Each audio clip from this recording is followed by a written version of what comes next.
खरं तर आता सँडलँड ॲडव्हेंचरला जायचं होतं, जिथे सँडवरती खूप साऱ्या ॲक्टिव्हिटीज असतात, राईड्स वगैरे केली जाते. पण आत्ता वाजलेले 4 आणि ते 5ला बंद होतं, तर आम्हाला तिथे पोहोचायलाच 5 वाजणार होते. त्यामुळे मग आम्ही एक दुसरा स्पॉट शोधला रस्त्यामध्ये असणारा.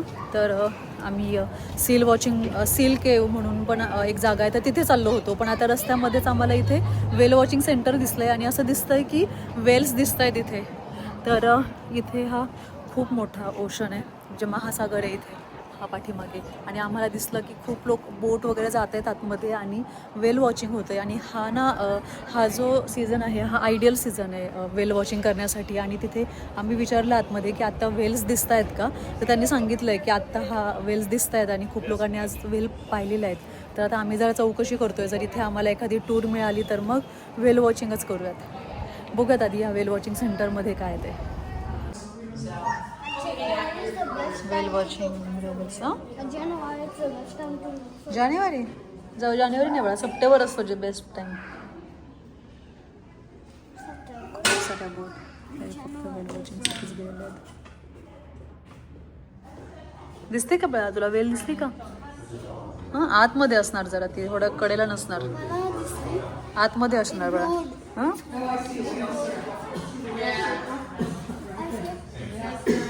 तिथे बघ, तिथे पाणी आहे मोठं इथे.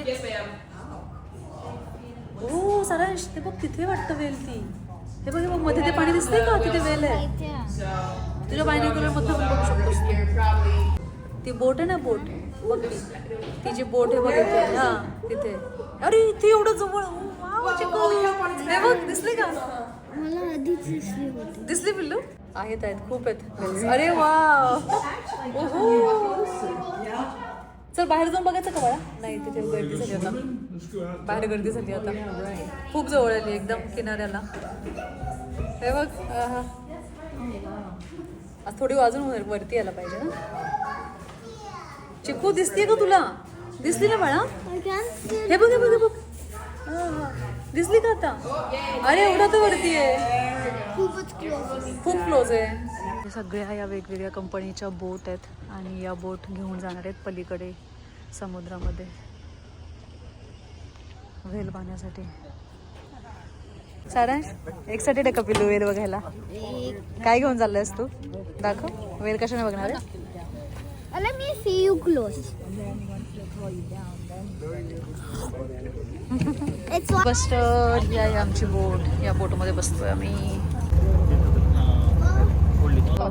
सागर आपण ती कॅलिफोर्नियामध्ये पण अशीच बोट होती ना छोटीशी, याच्यापेक्षा मोठी होती का? अच्छा. आमची टूर अशा पद्धतीने सुरू झाली आहे आता. आणि आता इथून आपण थोडंसं आतमध्ये जाणार आहे या महासागरामध्ये. तर खूपच जास्त एक्सायटेड आहे, कारण की पहिल्यांदाच व्हेल्स पाहणार आहे आपण. लास्ट टाईम जेव्हा आम्ही कॅलिफोर्नियाला गेलो होतो तर तिथे डॉल्फिन्स पाहिले होते, यावेळेला व्हेल्स पाहिजेत.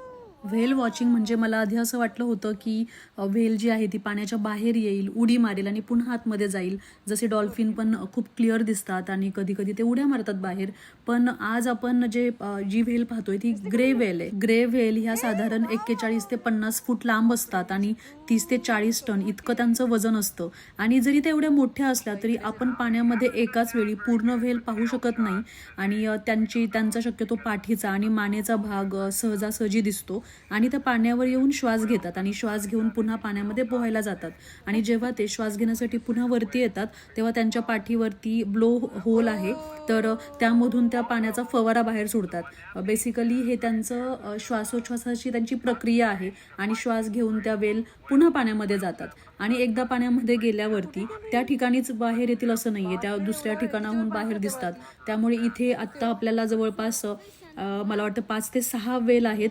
आणि हे लोक, हे जे टूर गाईड आहेत त्यांना माहिती असतं की कोणत्या ठिकाणी वेल्स दिसत आहेत, मग त्या ठिकाणाला ते ही बोट फिरवतायत. नाही जाणार त्यांना माहिती आहे बाळा कुठे जायचं ते. बापरे, ती पूर्ण अशी बाहेर आली पाहिजे पूर्ण.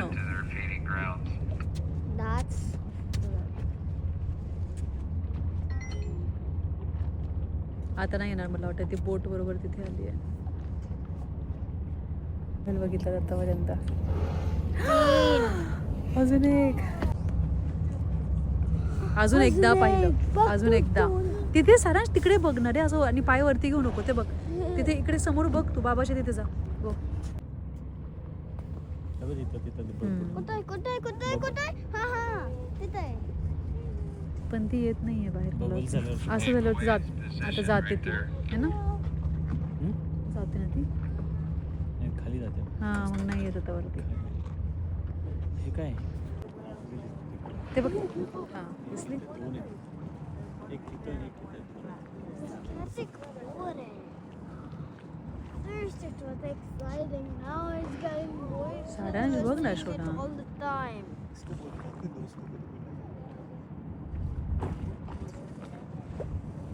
Whale doesn't flip, right? Dolphin. does, right? पण पाण्यामध्ये डॉल्फिन पण नव्हतं केलं लास्ट टाइम माहिती आहे ना flip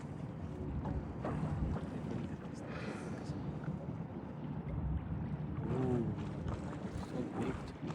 What? Whale is so big. It's pretty small for a whale. I'm telling you.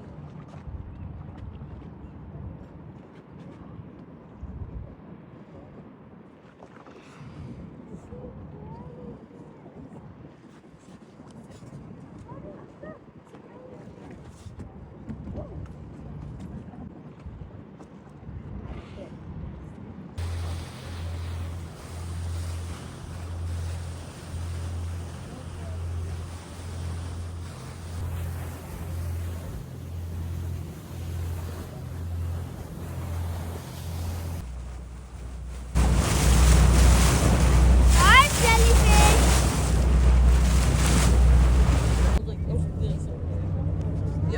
No, it's more like a tail skim rather than a tail shot. जवळपास 20-25 minute झालेले आहेत आपली टूर सुरू होऊन आणि व्हेल्स तर बऱ्याचदा दिसल्या पण त्यांची शेपटी दिसली नाहीये खूप वेळ वाट पाहिली आणि इथे आमच्या टूर गाईडने सांगितलं होतं जर तुम्ही लकी असाल तुमचा दिवस चांगला असेल तर तुम्हाला टेल शॉट पाहायला मिळेल आणि टूर जवळजवळ संपत आली आहे आणि शेवटी आम्हाला टेल शॉट पाहायला मिळाला आहे म्हणजे आजचा दिवस खरंच खूप छान आहे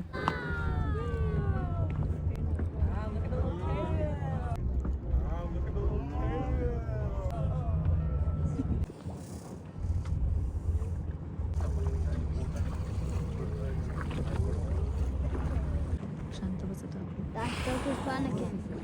Because the whale is scared. Tail It's eating its meal. A duck.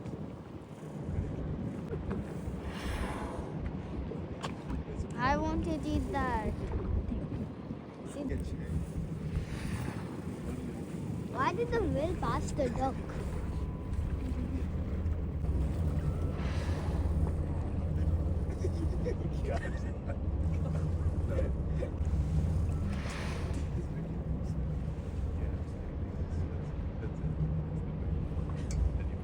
चेहरा दिसला पाहिजे त्याचा आहे की नाही तोंड नाही दिसत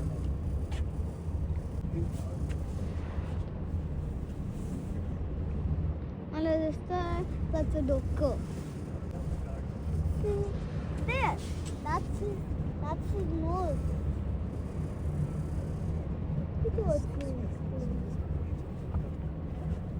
तर आता जस्ट आम्ही व्हेल्स बघून आलो आणि खूप छान अनुभव होता खरं तर एक 4-5 व्हेल्स होत्या आणि एक 7-8 वेळा तरी दिसले असतील आम्हाला तर खूप छान वाटलं खरं तर सियाटलमध्ये सुद्धा व्हेल वॉचिंगचा प्रोग्राम असतो म्हणजे एक सँड्यून आयलँड आहे तर त्यावर स्पेशली व्हेल वॉचिंग करण्यासाठी जातात मग तिकडे जाण्यासाठी मात्र एक दिवस तिथे जाऊन राहावं लागतं आणि व्हेल्स दिसत नाही म्हणजे जेवढा आम्ही फीडबॅक ऐकला होता लोकांचा तर ते सांगायचे की व्हेल्स दिसत नाही ते तुमच्या लकवरती आहे पण बऱ्याचदा ज्यांना कोणाला विचारलं होतं त्यांनी सांगितलं नव्हतं की त्यांना व्हेल्स दिसत आहेत म्हणून तर आज मात्र म्हणजे एकदम अनप्लॅन्ड होतं आम्हाला सँडलँड ॲडव्हेंचरला जायचं होतं ते बंद होणार होतं 5 वाजता मग काय करायचं मग आम्ही त्याच्या आधी आम्ही ठरवलं की घरी जाऊयात डायरेक्ट रूमवर जाऊयात पण पुन्हा एकदा ते सी लायन केव्स पाहण्याचा प्लॅन केला पण जाता जाताच आम्हाला रस्त्यामध्ये हे दिसलं आणि मला ॲक्च्युली आम्ही पार्किंगमध्ये व्ह्यू पाहण्यासाठी थांबलो होतो तर तिथे मला स्वतःलाच व्हेल दिसल्या मग आम्ही थांबून मग बघितलं की तिथे क्रूज वगैरे जात होत्या मग म्हणलं नक्की तिथे व्हेल्स दिसत असणार तिथे व्हेल वॉचिंगचं सेंटर पण होतं तिथे फ्रीमध्ये जाऊन आपण व्हेल वॉचिंग करू शकतो तिथे त्यांनी त्यांच्या दुर्बिणी सुद्धा ठेवल्या होत्या मग तेव्हा आम्ही थांबलो आणि मग तिकीट काढलं आणि व्हेल वॉचिंगसाठी गेलो. एकदम अनप्लॅन्ड होतं पण खूपच छान एक्सपिरियन्स आला. चलो अजून एका व्ह्यू पॉईंटला थांबलोय आम्ही आणि असला जबरदस्त व्ह्यू पॉईंट दिसलाय आम्हाला. तेवढा मोठा खडक आहे आणि समोर दिसणारा व्ह्यू एक नंबर, इतका सुंदर. आणि वरती सूर्य आणि सूर्याचे जे किरण आहेत, सूर्याचे किरण पाण्यावर पडतात आणि ते शाईन करतात, एकदम चमकतात. खूप सुंदर दिसतंय. आणि हा ओशन आहे, पॅसिफिक ओशन आहे, त्यामुळे खूप मोठा आहे. आणि इथे ज्या आहेत या साईडला या गुहा आहेत, केव्स, नैसर्गिक गुहा आहेत या. खूप जबरदस्त व्ह्यू आहे, खूप छान. अशा प्रकारे खूप छान छान ठिकाणं पाहत तब्बल 9 तासांचा प्रवास करून आम्ही क्रेटर लेक नॅशनल पार्कच्या जवळ पोहोचलेलो आहे. तर उद्या सकाळी आपण इथला क्रेटर लेक पाहणार आहे. तो अमेरिकेतला सगळ्यात मोठा लेक आहे आणि सगळ्यात खोलसुद्धा आहे. त्या लेकचं पाणी निळंशार आहे आणि वैशिष्ट्य असं आहे की त्या लेकमध्ये कोणत्याही नदीचं पाणी येत नाही किंवा त्या लेकमधून पाणी बाहेरसुद्धा जात नाही, तरीसुद्धा ते पाणी खूप स्वच्छ आहे. तर हा लेक आपण उद्या पाहूयात आणि या लेकबद्दलची इतर माहितीसुद्धा घेऊया. आजचा भाग तुम्हाला कसा वाटला मला कमेंट करून नक्की सांगा. लवकरच भेटूयात ऑरेगॉन ट्रिपच्या पुढच्या आणि शेवटच्या भागामध्ये. व्हिडिओ पूर्ण पाहिल्याबद्दल खूप खूप धन्यवाद.